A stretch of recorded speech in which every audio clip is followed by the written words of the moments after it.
Hey everybody, Sue Talks. How are you? It's Wednesday, the hump day, historically. Historical hump day. Not feeling so humpy today though. I'm feeling clear. I want to get clear.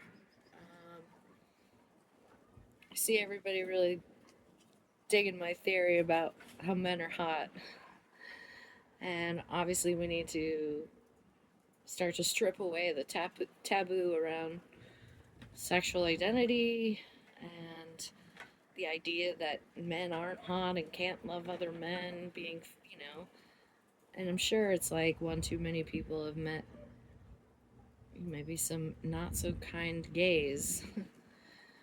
And or also my point in that particular one, because it was such a tangent, I feel like I have to kind of rewind and make a couple at least uh, edits or addendums.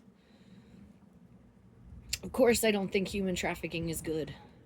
And the reason I brought it up is not just to point out that children are being abused in all walks of life.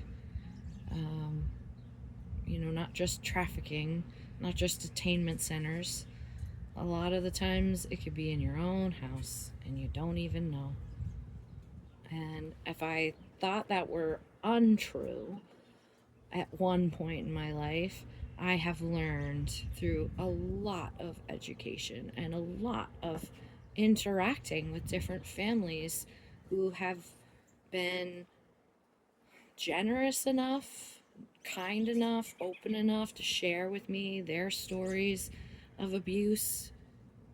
And of course, mostly women.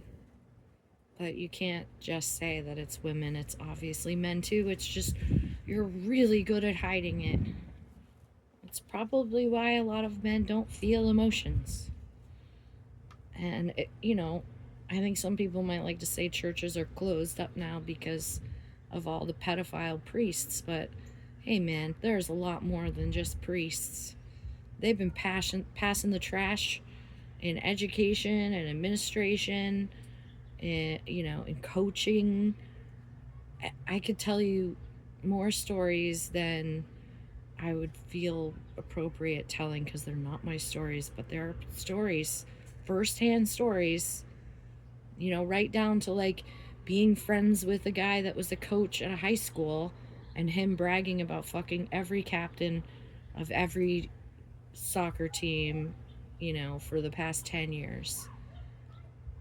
And like how it's just, oh, is that just okay for men?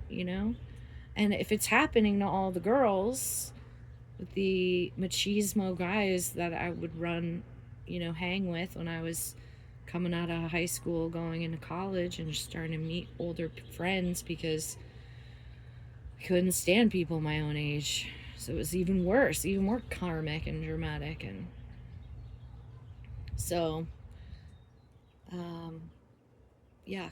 This is a yucky hump. I don't want to fucking be under right now. You gotta notice what's happening to the kids. You gotta save the kids.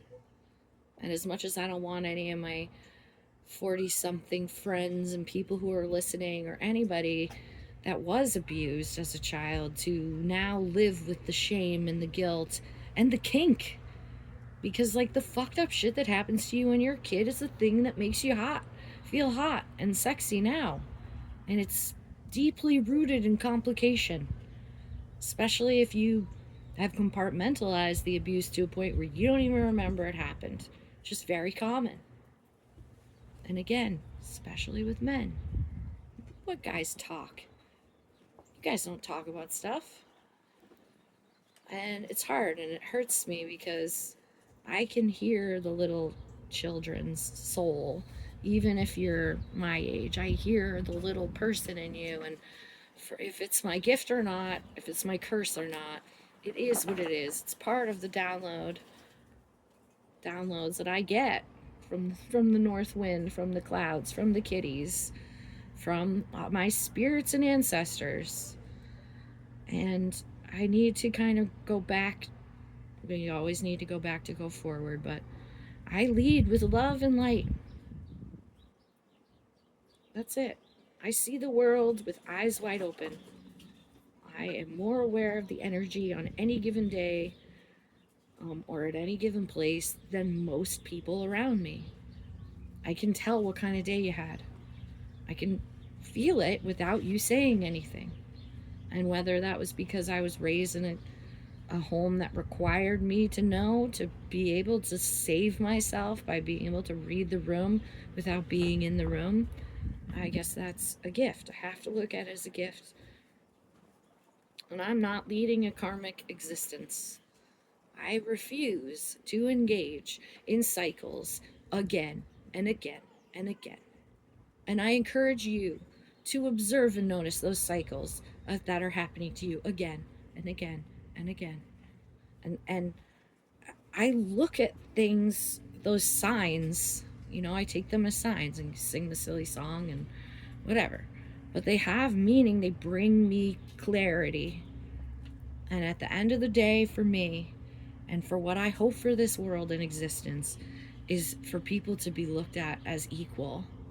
No matter who you love, no matter what you look like, no matter how much money you have, no matter how you were raised, no matter what your cultural backgrounds are, no matter how different you are than me.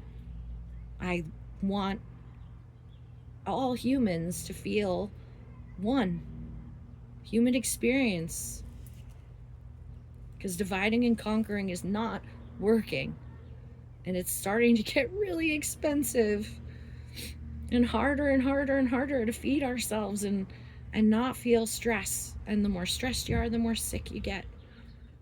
We have to find the love, man. The weapon we have is love. So please, the only way through is through. You have to face your truth and move out of the darkness into the light.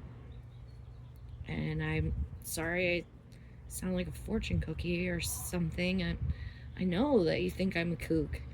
I know God's got my back and you think I'm a kook. Guess who's gonna have a better day? Okay. Love you. Check you later.